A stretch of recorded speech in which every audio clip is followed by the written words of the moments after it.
ओम अज्ञानतिमिरन्धस्य ज्ञानाञ्जनशलाकया चक्षुरुन्मिलितं येन तस्मै श्रीगुरुवे नमः। श्रीचैतन्यमनोभीष्टं स्थापितं येन भूतले स्वयं रूपकदा मह्यं ददाति स्वपदान्तिकं।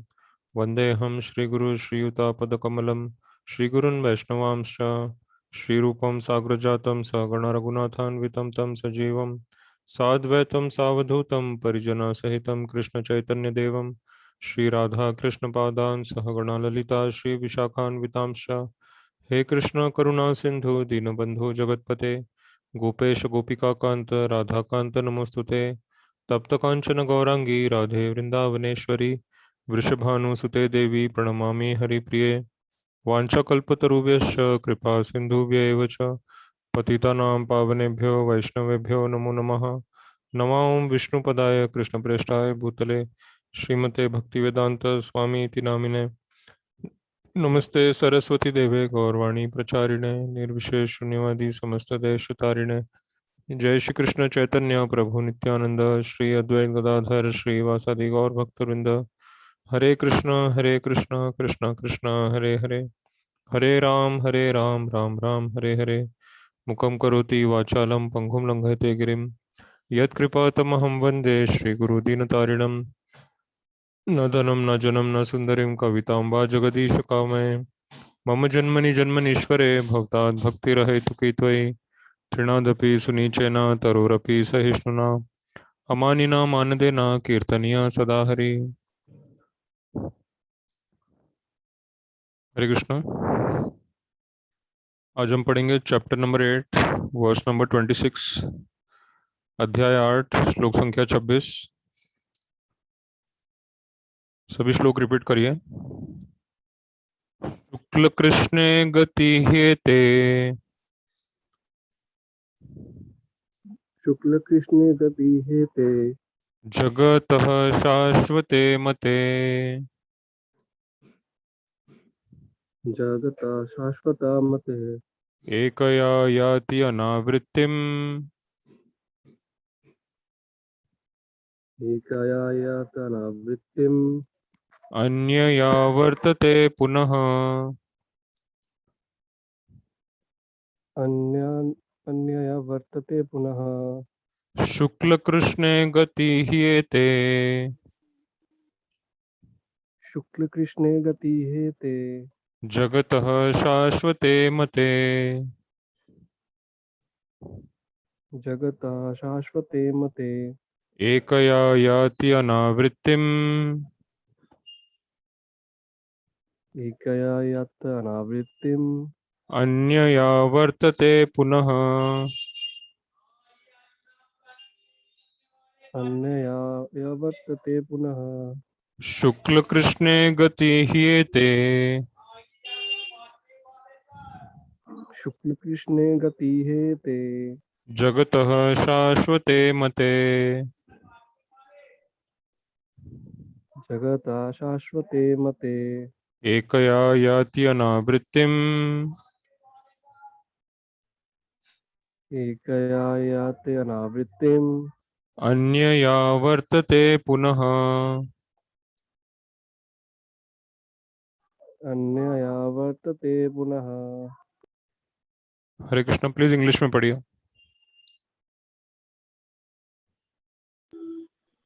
According to the Vedic opinion, there are two ways of passing from this world. One is light and one is darkness. When one passes in light, he does not come back. But when one passes in darkness, he returns. Papat, the same description of departure and return is quoted by Acharya Baladeva Vidyabhushana from the Chandyoga Upanishad 5.10.3 to 5. Those who are freedom lovers and philosophical speculators from time immemorial are constantly going and coming. Actually, they are not attain ultimate salvation, for they do not surrender to Krishna. Hare Krishna, Krishna Krishna, Hare Ram, Ram Ram, Hare Hare. Jai Shila Prabhupada. Thank you, Prabhuji. जय Shri Prabhupada. Thank you. Please Hindi में पढ़िए। प्रभुजी कोई है नहीं group पे।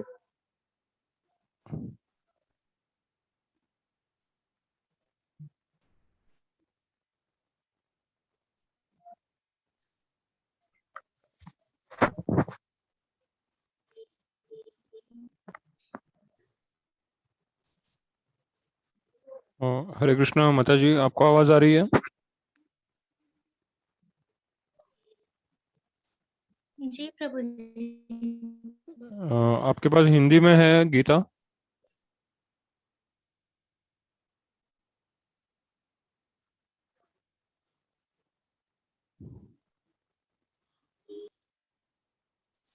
प्रभु जी आप screen share कर दो, शायद कुछ मैं पढ़ लूँ। जी प्रभु मुझे जी। भी इतना हाँ। अच्छा हिंदी नहीं आता। अच्छा, माता जी आपके पास है तो आप पढ़िए हिंदी में। 8.26 सुनाई है। नहीं दे रहा। आपको आवाज आ रही है? 8.26 है श्लोक। जी प्रभु जी, श्लोक का नंबर हाँ। जी प्रभु जी दोबारा बोलिए। 8 स्क्रीन पे आप हरे देख सकते कृष्णा। हैं, स्क्रीन पे देख सकते हैं। जी 8.26। प्रभु जी। जी प्रभु जी। भावार्थ, वैदिक मतानुसार इस संसार से प्रयाण करने करने के दो मार्ग हैं। एक प्रकाश का तथा दूसरे अंधकार का। जब मनुष्य प्रकाश के मार्ग से जाता है तो वो वापस नहीं आता, किंतु अंधकार के मार्ग से जाने लौट कर आते हैं। तात्पर्य। आचार्य वल्लरी विद्याभूषण ने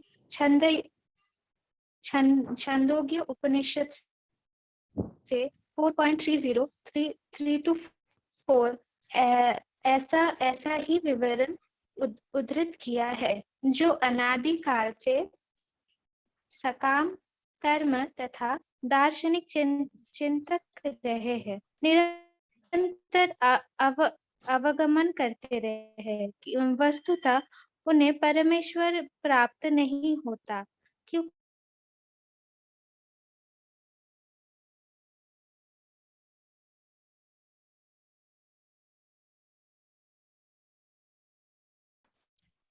हरे कृष्णा, आपकी आवाज ब्रेक हो रही है। क्योंकि हरे कृष्णा, शायद आपके नेटवर्क में प्रॉब्लम है। ठीक है प्रभु जी, बाकी बाकी जो लाइनें मैं पढ़ देता हूँ। जी प्रभु जी, हरे वस्तुतः कृष्णा। हाँ, प्रभु जी आप पढ़ लीजिए। पूरा पूरा वापस पढ़ लीजिए, भावार्थ ठीक और तात्पर्य पूरा पढ़ लीजिए। है जी प्रभु, क्या बोला? भावार्थ और तात्पर्य दोनों पढ़ लीजिए। मैं पूरा पढ़ लूँ? हाँ, पूरा पढ़ लीजिए। ठीक है। भावार्थ, वैदिक मतानुसार इस संसार से प्रयाण करने के दो मार्ग है। इस प्रकार का एक प्रकाश का और तथा दूसरा अंधकार का। जब मनुष्य प्रकाश के मार्ग से जाता है तो वो वापस नहीं आता, किंतु अंधकार के मार्ग से जाने वाला पुनः लौट कर आता है। तात्पर्य, आचार्य बलदेव विद्याभूषण ने छंदोग्य उपनिषद 5.10.3 टू 5 ऐसा ही विवरण उद्धृत किया है, जो अनादि काल से सकाम कर्मों तथा दार्शनिक चिंतन रहे हैं। वो निरंतर अवगमन करते रहे हैं। वस्तुतः उन्हें परमेश प्रभु जी क्या लिखा है? उन्हें पर, पर परम परम। मोक्ष प्राप्त नहीं हाँ होता, जी। क्योंकि वो कृष्ण की शरण में नहीं जाते। हरे कृष्ण कृष्ण कृष्ण हरे हरे, हरे राम राम राम हरे हरे। जय शिला प्रभुपद। सॉरी प्रभु, मुझे भी इतना अच्छा हिंदी पढ़ने नहीं आता। जी हरे कृष्णा, कोई बात नहीं। जय श्री प्रभुपाद। तो इस चैप्टर का ये हम लोग आखिर के 2 या 3 श्लोक पढ़ रहे हैं। इसमें भगवान कृष्ण ने इस संसार से पलायन करने के मार्ग बताए हैं, क्योंकि इस संसार से सभी को पलायन करना पड़ता है। जो भी इस संसार में आया है जन्म लेके, उसे वापस भी जाना पड़ता है, और उसे शरीर छोड़ना पड़ता है। तो ये सत्य जो है, ये कोई चेंज नहीं कर सकता। ये एक तरह का नियम है, एक लॉ है, और लॉ को कोई ओवरराइड नहीं कर सकता। इस नियम का कोई उल्लंघन नहीं कर सकता, क्योंकि हम सभी जन्म लेके आए हैं इस संसार में, और जो भी जन्म लेके आया है उसको जाना ही पड़ेगा। तो एक तरह से ये नियम पहले से बना हुआ है सृष्टि में, और इस नियम को कोई चेंज नहीं कर सकता। हमें बस इसको स्वीकार करना होता है ताकि हमारा यहाँ से जाना आसान हो, और बिना दुख के हो और बिना किसी कष्ट के हो। तो ये हम कर सकते हैं।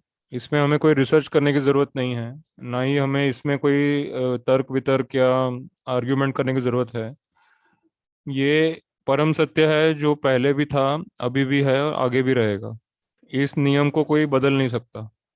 जो आया है संसार में उसको जाना पड़ेगा। तो हम कर क्या सकते हैं? हम इस ज्ञान को प्रसारित कर सकते हैं। हम इस ज्ञान को सभी को दे सकते हैं, और सबके मन में जो आसक्ति है संसार को लेके और सांसारिक घटनाओं को लेके, या सांसारिक जो उनका मोह होता है या अटैचमेंट होता है, तो इसको हम कम कर सकते हैं और इसको हम तोड़ सकते हैं। और ताकि जब जाना पड़े तो दुख ना हो। और हम ये भी सबको सिखा सकते हैं कि जाना क्यों पड़ता है। क्योंकि हम कृष्ण को ईश्वर नहीं मानते हैं, कृष्ण को मालिक नहीं मानते हैं। अगर हम सब लोग भगवान को ईश्वर मानने लगे और मालिक मानने लगे, तो फिर ये आवागमन वहीं पर रुक जाएगा। हमें जाना भी नहीं पड़ेगा। और हम जहाँ पे भी है, जैसे भी है, वही स्थिति परमानेंट हो जाएगी, वही स्थिति स्थायी हो जाएगी। एक तरह से देखा जाए तो सभी लोग यहाँ पे स्थायी बनना चाहते हैं, सभी लोग यहीं रहना चाहते हैं और अपनी परिस्थिति को बनाए रखना चाहते हैं। पर जब तक वो भगवान को स्वामी नहीं मानते, जब तक वो भगवान को मालिक नहीं मानते और भगवान के सेवक के रूप में अपना जीवन नहीं जीते हैं भक्ति के नियमों के अनुसार, तब तक यहाँ से पलायन करना सबके लिए कंपलसरी है। सबके लिए ये एक नियम की तरह है। जब तक हम भगवान की शरण में नहीं जाते और भगवान को सब कुछ नहीं मान लेते, उन्हीं को अपना मालिक नहीं मान लेते, तब तक हमको इस संसार को छोड़ के जाना ही पड़ता है। इसको समझाने के लिए शिला प्रभुपाद ने एक उदाहरण दिया है कि एक मकान है, मकान का मालिक है, और मकान मालिक के मकान में एक किराएदार रहता है। तो किराएदार तब तक रह सकता है जब तक वो मकान मालिक को मालिक मानता है और उसको अपना किराया देता है, तब तक किराएदार वहाँ रह सकता है। पर जैसे ही वो मकान मालिक को मालिक मानना बंद कर देता है और किराया देना भी बंद कर देता है, तो फिर उसको वहाँ से निकाल दिया जाता है। वो वहाँ पे रह नहीं सकता। उसी तरह से अभी हमको कोई जगह मिली है रहने के लिए, एक शरीर मिला है, मन मिला है, बुद्धि मिली है, इंद्रियां मिली है, शरीर सेवा करने के लिए मिला है। तो ये हमको भगवान ने दिया है, और भगवान इसका मालिक। हमारे शरीर का, हमारे मन का, हमारी बुद्धि का, हमारी इंद्रियों का जो स्वामी है वो भगवान है। और इसीलिए भगवान का एक नाम है ऋषिकेश। तो ऋषिकेश का मतलब है कि भगवान कृष्ण हम सबकी इंद्रियों के स्वामी हैं, वो हम सबके मालिक। और हमारी इंद्रियों को नियंत्रित भगवान ही करते हैं, या तो प्रत्यक्ष रूप से करते हैं या फिर माया के द्वारा करते हैं। पर दोनों ही अवस्था में वो हमारी इंद्रियों को नियंत्रित करते हैं। तो या तो हम भगवान की तरफ आकर्षित होते हैं या तो हम माया की तरफ आकर्षित होते हैं। तो माया भी भगवान ने ही बनाई है। और या तो हम भगवान से डायरेक्ट आकर्षित हो जाएं, क्योंकि भगवान सर्वाकर्षक हैं, सर्व सुंदर है। उनका रूप, उनकी लीला, उनका गुण, उनका नाम, उनके परिकर, उनका वैशिष्ट्य, नेम, फॉर्म, क्वालिटी, एट्रीब्यूट्स, पैराफेरनालिया, और जो भी है भगवान से जुड़ा हुआ वो सब कुछ आकर्षक है। तो चाहे आप भगवान का दर्शन करो, या उनकी लीला सुनो, या उनका नाम जपो, उनका कीर्तन करो, कीर्तन सुनो, भगवान का कथा सुनो, उसका प्रचार करो, तो ये सब कुछ आकर्षक है, अट्रैक्टिव है। तो या तो हम वो डायरेक्टली करें, या फिर अगर हम वो नहीं करें तो फिर माया हमें आकर्षित करती है। संसार के अंदर जो माया है, धन संपत्ति, परिवार, देश, बड़ा पद, और ये सारा जो वैभव है चारों तरफ, ये हमको आकर्षित करता है। तो वो सब भी भगवान का ही है। पर वहां पे भगवान डायरेक्टली माया भी भगवान की है, पर माया में भगवान डायरेक्टली दिखते नहीं है, अप्रत्यक्ष रूप से भगवान होते हैं। तो भगवान ने इसका स्पष्ट उत्तर दिया है गीता में। मया ततम इदम सर्वम, मया ततम इदम सर्वम यत् किंच जगत्याम जगत, ये जो पूर्ण जगत है ये भगवान के द्वारा व्याप्त है। जगत अव्यक्त मूर्ति न, पर भगवान अव्यक्त है। मया ततम इदम सर्वम जगत अव्यक्त मूर्ति न। भगवान कहते हैं कि मैं अव्यक्त रूप में चारों तरफ व्याप्त हूँ। मैं दिखता नहीं हूँ, मुझे कोई देख नहीं सकता, मुझे कोई सुन नहीं सकता, मुझसे कोई बोल नहीं सकता, मुझे कोई जान नहीं सकता। मैं अव्यक्त रूप में चारों तरफ व्याप्त हूँ। मत्स्थानी सर्वभूतानि, मुझ में ही सब कुछ स्थित है। न चाहम तेषु अवस्थिता, पर मैं उन सब में स्थित नहीं हूँ, ऐसा प्रतीत होता है। भगवान हर जगह पे उपस्थित है, कण कण में है। जैसे ब्रह्मा जी ने कहा है ब्रह्म संहिता में, अंडांतरस्थम परमाणु चाया अंतरस्थम। तो भगवान कृष्ण जो है वो परमात्मा स्वरूप में, अव्यक्त रूप में है। वो सब जगह पे उपस्थित है। पूरे ब्रह्मांड में, हर कण कण में, हर परमाणु में, हर एटम के अंदर भी भगवान परमात्मा रूप में प्रेजेंट। तो ये जो सर्वव्यापी रूप है भगवान का, उसको कहते हैं परमात्मा। और वो क्षीरोदक्षाई विष्णु का स्वरूप है। तो भगवान क्षीरोदक्षाई विष्णु के रूप में कण कण में, परमाणु के अंदर भी रहते हैं और हर वस्तु को नियंत्रित करते हैं, हर परमाणु तक को वो नियंत्रित करते हैं। तो एक छोटा सा एटम भी भगवान के नियंत्रण के बाहर नहीं है। एक छोटा सा एटम भी उनके अनुसार ही चलता है, भगवान के अनुसार। तो इसीलिए हम नियंत्रक कभी नहीं बन सकते। आजकल के जो वैज्ञानिक हैं वो ऐसा सोचते हैं कि हम नियंत्रण कर सकते हैं। तो वो जो नियंत्रण करने की शक्ति है, वो जो बुद्धि है, वो भगवान ही देते हैं। गीता में भगवान बोलते हैं, भूमि आपो अनलो वायु खाम मनो बुद्धिरेव च अहंकार इति यम में भिन्ना प्रकृतिरष्टदा अपरेयम इतस्त्वन्यम प्रकृतिम विद्धि में पराम जीवभूता महाबाहो येदम धार्यते जगत। तो भगवान कहते हैं कि दो प्रकार की प्रकृति है। एक तो जीव भूत है, मतलब कि हम आत्मा है, आत्मा को जीव कहा गया है। हम जीव है, हम प्रकृति से जो प्रधान है, यानी प्रकृति में जो मैटर है, जो भौतिक तत्व है, उससे हम श्रेष्ठ है। हम आत्मा है, हमको जीव की उपाधि दी गई है। तो हम पदार्थ से बड़े हैं, हम पदार्थ से श्रेष्ठ हैं, क्योंकि पदार्थ का नाश हो सकता है, उसमें बदलाव हो सकता है, बट आत्मा में नाश नहीं होता है, आत्मा में बदलाव नहीं होता। तो आत्मा वैसी की वैसी रहती है, पदार्थ में बदलाव होते हैं। इसीलिए आत्मा पदार्थ से श्रेष्ठ। पर चाहे आत्मा हो या पदार्थ हो, दोनों ही भगवान कृष्ण के ही शक्ति है। तो भगवान ने गीता में स्पष्ट कहा है कि ये अष्टधा प्रकृति जो है, प्रकृति के 8 विभाग किए जाते हैं। भूमि मतलब जमीन, आपो मतलब पानी, अनलो मतलब अग्नि, वायु मतलब हवा, खाम मतलब आकाश, मन, बुद्धि और अहंकार। ये 8 प्रकार की प्रकृति है भगवान की। इसको अष्टधा प्रकृति कहते हैं। और अष्टधा प्रकृति के परे जीवात्मा है, जो इस प्रकृति पे नियंत्रण कर सकता है कुछ हद तक, पर संपूर्ण रूप से नहीं कर सकता। अब हम अपने घर के अंदर या अपने समाज के अंदर, अपने राज्य के अंदर, अपने देश के अंदर, या ज़्यादा से ज़्यादा इस धरती के ऊपर, या अगर हम बड़े देवता हैं तो उच्च लोक में से हम बाकी नीचे वाले लोगों को भी नियंत्रित कर सकते हैं। इस तरह से एक नियंत्रक या एक ईश्वर दूसरे से बड़ा होता है। कोई व्यक्ति अपने घर का स्वामी है तो वो अपने घर को नियंत्रित कर सकता है। कोई व्यक्ति समाज का, राज्य का, देश का स्वामी है तो वो उसने उस राज्य का या देश का नियंत्रण कर सकता है। कोई व्यक्ति पूरे धरती का राजा है तो पूरी धरती, पूरे ग्रह को वो नियंत्रित कर सकता है। कुछ बड़े देवता होते हैं जो उच्च लोक में रहते हैं, वो धरती लोक और ऐसे बहुत सारे लोगों को वो नियंत्रित कर सकते हैं। पर जो सबसे बड़ा ईश्वर है वो भगवान कृष्ण है। ईश्वर परम कृष्ण सच्चिदानंद विग्रह अनादिर आदिर गोविंदा सर्व कारण कारण। तो सभी नियंताओं से और सभी देवताओं से भी जो बड़े हैं वो है भगवान कृष्ण। वो देवताओं को भी नियंत्रित करते हैं और देवता भी उनके नियंत्रण के बाहर नहीं है। तो वही जो ईश्वर है श्री कृष्ण, वो यहाँ पे बोल रहे हैं गीता। और ये श्लोक भी उन्होंने ही बोला है, शुक्ल कृष्ण गति है ते जगतः शाश्वते मते। तो ये श्लोक स्वयं भगवान के मुख से निकल रहे हैं, जो परमेश्वर है, सुप्रीम पावर है।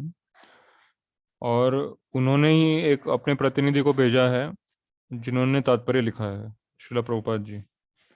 तो इसीलिए यहाँ पे एक बात स्पष्ट हो जाती है कि भगवान और उनके प्रतिनिधि से बड़ा नियंत्रक कोई नहीं है। क्योंकि भगवान अपना नियंत्रण की जो शक्ति है, अपनी जो पावर है, वो अपने नियंत्रक, अपने एक प्रतिनिधि को दे के भेजते हैं उसको। जैसे हम कानूनी भाषा में कहते हैं पावर ऑफ अटॉर्नी। तो पावर ऑफ अटॉर्नी जिसको मिलती है, वो व्यक्ति उसी तरह कार्य करता है जैसे मालिक करता है। हालांकि वो मालिक नहीं होता है, वो मालिक का प्रतिनिधि होता है, पर वो कार्य उसी तरह करता है जैसे मालिक करता है। तो उसको कहते हैं पावर ऑफ अटॉर्नी। तो ऐसी power of attorney Prabhupada ji को कृष्ण भगवान ने स्वयं दी है। और इसीलिए प्रभुपाद जी यहाँ पे आके स्वयं कृष्ण जैसा ही कार्य कर रहे हैं, और उन्हीं के जैसी शक्ति है प्रभुपाद जी के पास। तो प्रभुपाद जी ने यहाँ पे जो तात्पर्य लिखा है वो भी बहुत महत्वपूर्ण है। कि उन्होंने यहाँ पे उल्लेख भी किया है परंपरा का, श्रीला बलदेव विद्याभूषण जी का, जो हमारे गौड़ीय वैष्णव परंपरा में बहुत बड़ा उनका योगदान है। जब गौड़ीय वैष्णव संप्रदाय पे प्रश्न उठाए थे बहुत लोगों ने कि ये संप्रदाय प्रामाणिक है या नहीं है, उस समय के जयपुर के जो राजा थे उन्होंने फिर इस पे मतलब इस पे कार्रवाई भी हुई थी कि ये एक्चुअली प्रामाणिक है या नहीं है। इस पे विवाद हुआ था जयपुर क्षेत्र में, राजस्थान में। उस समय हमारे गौड़ीय वैष्णव संप्रदाय का जो पूर्ण जिम्मेदारी थी वो हमारे आचार्य बलदेव विद्याभूषण पे थी। और उन्होंने फिर भगवान गोविंद देव जी से प्रार्थना की। तो जयपुर में पता होगा बहुत लोगों को कि जयपुर में गोविंद देव जी का मंदिर है। तो वहाँ पे उन्होंने प्रार्थना की बलदेव विद्याभूषण जी ने। और उनकी गोविंद देव जी की कृपा से उनको एक गोविंद भाष्य का साक्षात्कार हुआ। तो भगवान गोविंद देव ने स्वयं उनको एक भाष्य बताया वेदांत सूत्र का, जो कि गौड़ीय संप्रदाय से सम्मत है। चैतन्य महाप्रभु की शिक्षा और छह गोस्वामियों की शिक्षा, उसके अनुसार वो वेद सम्मत है। तो ऐसी शिक्षा गोविंद देव जी ने बलदेव विद्याभूषण जी को दी। उन्होंने गोविंद भाष्य लिखा, और वो जो गोविंद भाष्य है उसको पढ़ के सबके मन से प्रश्न सारे चले गए कि गौड़ीय वैष्णव संप्रदाय प्रामाणिक है या नहीं। कि उस समय काफी लोग उस पर प्रश्न उठा रहे थे कि गौड़ीय वैष्णव संप्रदाय प्रामाणिक है या नहीं। तो उस समय बलदेव विद्याभूषण जी ने ये चमत्कार किया, गोविंद देव जी से साक्षात्कार हुआ उन्हें, और भगवान गोविंद देव ने गोविंद भाष्य दिया उन्हें। उन्होंने वो भाष्य लिखा, और जब उन्होंने वो भाष्य लिखा फिर गौड़ीय वैष्णव संप्रदाय एकदम एक फिर से एस्टेब्लिश हो गया। तो ऐसा हर युग में होता है, जब भी सत्य या जो धर्म है वो कमज़ोर हो जाता है या फिर उस पर प्रश्न उठाए जाने लगते हैं और उसकी वैलिडिटी पे क्वेश्चन उठाए जाते हैं, तो तब कोई आचार्य प्रकट होते हैं और वो फिर से परंपरा को स्थापित कर देते हैं। तो वैसा ही सिचुएशन प्रभुपाद जी के टाइम पे था कि अधर्म बहुत बढ़ रहा था, खास करके पाश्चात्य देश में। और हमारे देश के लोग भी पाश्चात्य संस्कृति को फॉलो करने लगे थे। और ये भक्ति सिद्धांत महाराज ने पहले ही देख लिया था कि भारतीय जो लोग हैं वो पश्चिमी सभ्यता को, वेस्टर्न कल्चर को ज़्यादा फॉलो कर रहे हैं। और भक्ति सिद्धांत महाराज एस्ट्रोलॉजर भी है, उन्होंने सूर्य सिद्धांत लिखा है। तो सूर्य सिद्धांत लिखने वाले जो इतने परफेक्ट एस्ट्रोलॉजर हैं वो, और वो एकदम टॉप लेवल के भक्त भी हैं, उन्होंने ही भविष्यवाणी की थी कि ये पूरे वर्ल्ड में फैलेगा और इंग्लिश बोलने वाले लोग भी गीता पढ़ेंगे और भक्ति करेंगे। तो फिर उन्हीं के शिष्य शिला प्रभुपाद जी ने इसको पूरा किया, पूरे वर्ल्ड में इसको फैला। तो इसीलिए ये परंपरा बहुत ही इम्पोर्टेंट है। परंपरा का मतलब है कि जब भी ये सिस्टम खराब होने लगता है, जब भी सिस्टम में कोई खराबी आ जाती है या परंपरा टूटने लगती है, तब उसी समय एक आचार्य प्रकट होते हैं और फिर से उसको एकदम स्ट्रांग, एक एक मजबूत पाया, एक मजबूत फाउंडेशन देते हैं, उसको फिर से एस्टेब्लिश कर देते हैं। तो यही कार्य तब बलदेव विद्याभूषण जी ने किया था, राजस्थान में जयपुर क्षेत्र में, गोविंद देव भगवान की कृपा से। और वही कार्य प्रभुपाद जी ने भी किया, राधा दामोदर जी की कृपा से वृंदावन में। उन्होंने ग्रंथ लिखना शुरू किया, उनको रूप गोस्वामी जी ने दर्शन दिया, उन्होंने उनको अपने खुद के गुरु ने उनको आदेश दिया कि तुम अमेरिका जाओ। और सारी आचार्य, सारे जो गुरु परंपरा है, सबने आशीर्वाद दिया प्रभुपाद जी को। और फिर प्रभुपाद जी ने इसको पूरे वर्ल्ड में स्प्रेड किया। तो ये चमत्कार बार बार होता है। मतलब जब भी परंपरा पीछे पड़ने लगती है या परंपरा लोग भूलने लगते हैं या गलत इंटरप्रिटेशन निकालने लगते हैं, तब भी एक आचार्य आते हैं और फिर से उसको स्थापित करते हैं। तो इसीलिए प्रभुपाद जी का तात्पर्य यहाँ पे बहुत इंपॉर्टेंट है। ये पढ़ के सारे प्रश्न का हमें आंसर मिल जाता है कि हमारे जीवन का उद्देश्य क्या है। और भगवान की भक्ति अगर हम करते हैं प्रभुपाद जी के आदेश के अनुसार, उनके मार्गदर्शन में, तो फिर हमें मोक्ष तो आराम से प्राप्त हो जाता है। मोक्ष तो वो कोई बड़ी बात नहीं है, पर सबसे बड़ी बात है कृष्ण का नाम और कृष्ण की सेवा, ये प्राप्त होती है, जो कि कई बार मोक्ष के बाद भी प्राप्त नहीं होती है। कई, जैसे प्रभुपाद ने एक श्लोक बताया है श्रीमद् भागवत में से, आहूय कृच्छ्रेन परम पदम पतंती अध। मतलब कई बार ऐसा होता है कि किसी आत्मा को मोक्ष भी मिल जाता है, जन्म मृत्यु से कुछ टाइम के लिए उसको मुक्ति जैसी मिल जाती है, बट क्योंकि कृष्णा की सेवा प्राप्त नहीं हुई, कृष्णा का नाम प्राप्त नहीं हुआ, इसलिए फिर से वो जन्म मृत्यु के चक्कर में आ जाता। तो ये समझाने के लिए प्रभुपाद ने एक उदाहरण दिया है बहुत अच्छा। प्रभुपाद कहते हैं कि अगर कोई व्यक्ति समंदर के बीच में डूब रहा है और उसको कोई नाव मिल जाए जो उसको किनारे तक ले आए, पर किनारे तक लाने के बाद अगर वो किनारे पे अपना कोई पक्का स्थान ना बना ले और किनारे पे रहने की व्यवस्था ना कर ले, तो फिर से हो सकता है कि एक बड़ी लहर आके उसको समंदर में वापस खींच के ले जाए।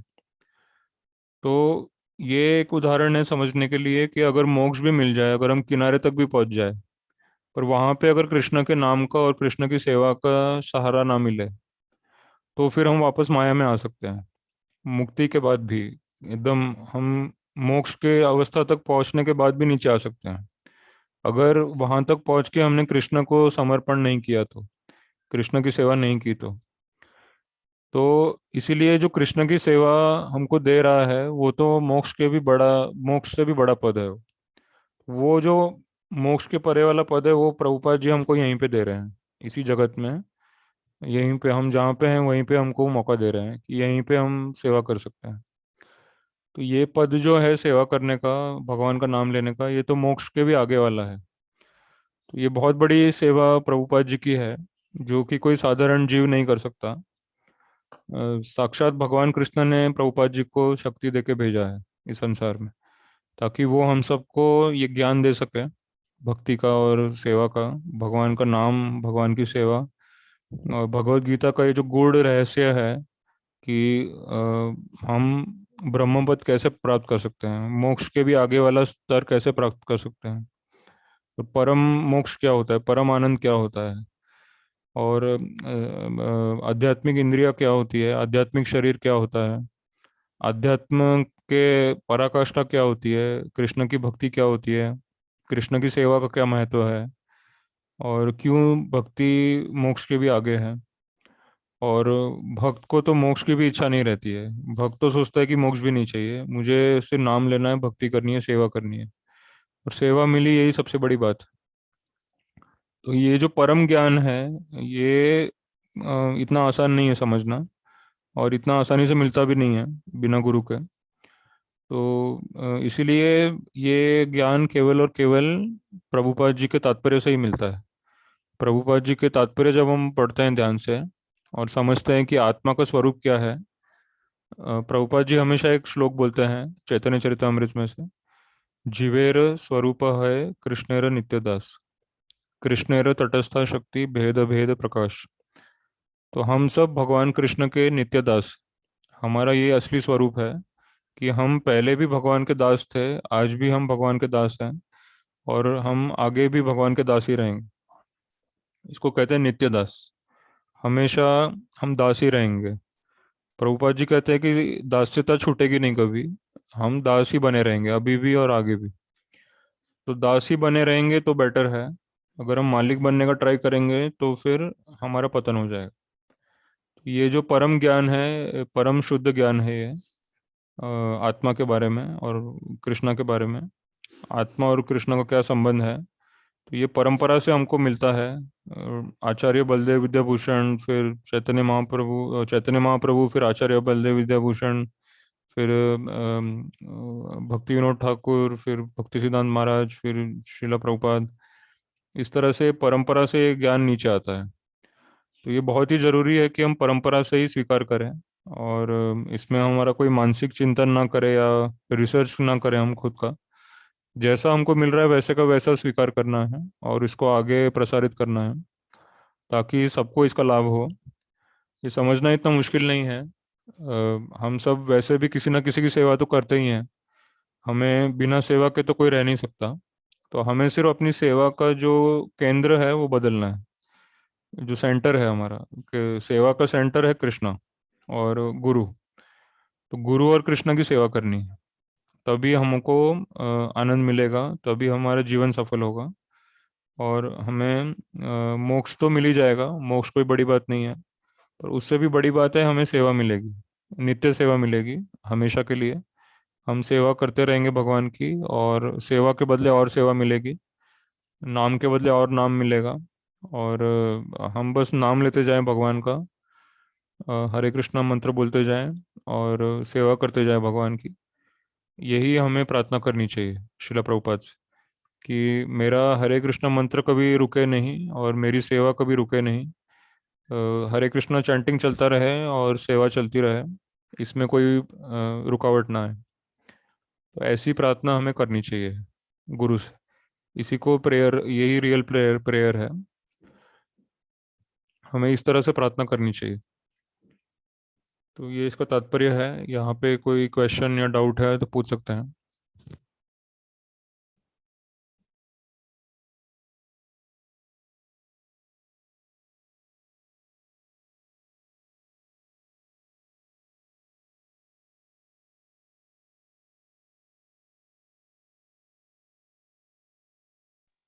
हरे कृष्ण प्रभु जी। हरे कृष्णा।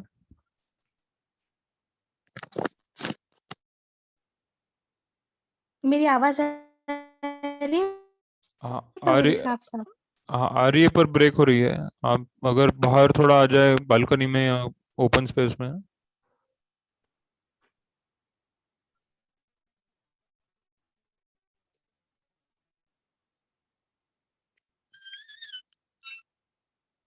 अब आ रही है प्रभु जी आवाज? हाँ अब आ रही है।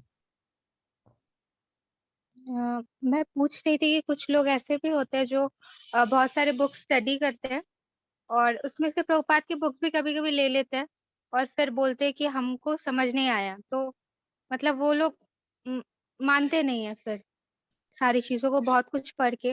तो उनमें तो विश्वास नहीं है। तो ऐसे लोगों को भी हमें मतलब डिस्ट्रीब्यूट करना चाहिए बुक, हमें समझाना चाहिए फिर से, या छोड़ देना चाहिए? हाँ हमें ये समझाना चाहिए कि बहुत सारी बुक्स नहीं पढ़नी है, बहुत ज़्यादा रिसर्च करने की ज़रूरत नहीं है। जो भी रिसर्च करना है, जो भी स्टडी करना है, ऑलरेडी आचार्यों ने कर दिया है। तो उससे ज़्यादा हमें ओवर इंटेलिजेंट बनने की ज़रूरत नहीं है। आचार्यों ने already her point of view से सब कुछ सर्च करके लिख दिया है। हमें सिर्फ उनके स्टेटमेंट्स को ध्यान से पढ़ना है, समझने का ट्राई करना है और फॉलो करना है। और अगर इतना भी हमने किया तो भी मोर देन सफिशिएंट है। हमें परफेक्ट बनने के लिए इतना काफ़ी है। अगर हम ज़्यादा ओवर इंटेलिजेंट बनते हैं तो फिर हम भटक जाते हैं मार्ग से। ज़्यादा बुक्स पढ़ना, ज़्यादा फिलोसफीज पढ़ना, ये चैतन्य महाप्रभु ने भी मना किया है और शिला प्रभुपाद ने भी मना किया है कि ज़्यादा बुक्स पढ़ने से, ज़्यादा फिलोसफीज पढ़ने से माइंड कंफ्यूज हो जाता है। फिर कोई कंक्लूजन हम नहीं रीच कर पाते, हम कोई निर्णय नहीं ले पाते कि अब क्या करूं, मैं ये करूं या वो करूं। पर प्रभुपाद जी की बुक्स पढ़ने से एक चीज़ क्लियर हो जाती है कि मुझे कृष्ण का नाम लेना है, मुझे भक्ति करनी है, मुझे सेवा करनी है, और यही जीवन का उद्देश्य है, यही सार है। तो इसीलिए आचार्यों के बुक्स पढ़ने का यही सबसे बड़ा फायदा है कि जो कंक्लूजन है, जो निर्णय है, वो एकदम क्लियर हो जाता है। फिर हमें और कुछ पढ़ने की सुनने की जरूरत नहीं है। एक बार कंक्लूजन क्लियर हो जाए कि कृष्णा ही लाइफ का गोल है, भगवान की सेवा ही लाइफ का उद्देश्य है, और भगवान का नाम लेते रहना ही मेरा सोर्स ऑफ पावर है, और मुझे नाम लेते रहना है, सेवा करते रहना है। इसके लिए मोटिवेशन अगर चाहिए तो प्रभुपाद के लेक्चर सुनने हैं और बुक्स पढ़नी है।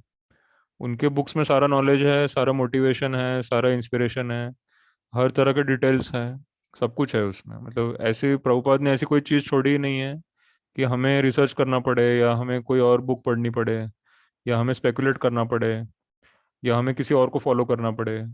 प्रभुपाद जी ने सब कुछ क्लियरली स्टेप बाय स्टेप बता दिया है कि क्या क्या स्टेप्स लेने हैं, और कैसे फॉलो करना है, और क्या रूल्स फॉलो करने हैं, क्या अवॉइड करना है, क्या करना है, सब कुछ एकदम क्लियर है उस। तो हमें बस उसको केयरफुली पढ़ते रहना है, और सारी डिटेल्स है उसके अंदर। तो इसीलिए ज़्यादा इधर उधर सोर्स, अलग अलग सोर्स के पास जाने की ज़रूरत नहीं है। एक ही सोर्स है हमारा, शिला प्रभुपाद की बुक्स, उनके लेक्चर्स, और हम बस उसको फॉलो करते रहें, और हम उसके बारे में दूसरों को बताते रहें। मतलब उसी बुक्स में से हम पढ़ते रहें, और उसी बुक्स को दूसरों को डिस्ट्रीब्यूट करते रहें, और फिर लोगों को हम इंस्पायर करें कि आप एक ही सोर्स को फॉलो करिए, उसी में सब कुछ है। जैसे एक सूरज होता है, प्रभुपाद जी हमेशा एग्जाम्पल देते हैं कि एक सूर्य होता है, और एक सूर्य में इतनी पावर है कि वो सारी दुनिया के सभी लोगों को लाइट दे सकता है, सभी को गर्मी दे सकता है। तो एक सूरज के होते हुए और किसी की जरूरत ही नहीं है, एक सूर्य काफी है सबके लिए। उसी तरह से प्रभुपाद जी एक गुरु हैं, और उनकी जो बुक्स हैं वो सूर्य की तरह है, और उसमें जो कुछ लिखा है, उसमें जो कुछ एक्सप्लेन किया है, वो एकदम लाइट की तरह क्लियर है।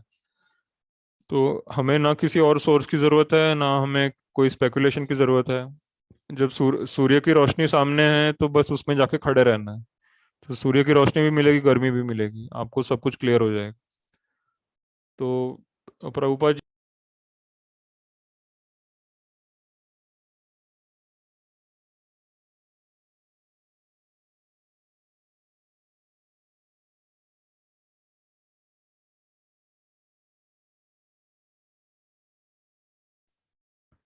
हरे कृष्णा, मेरी आवाज़ आ रही है?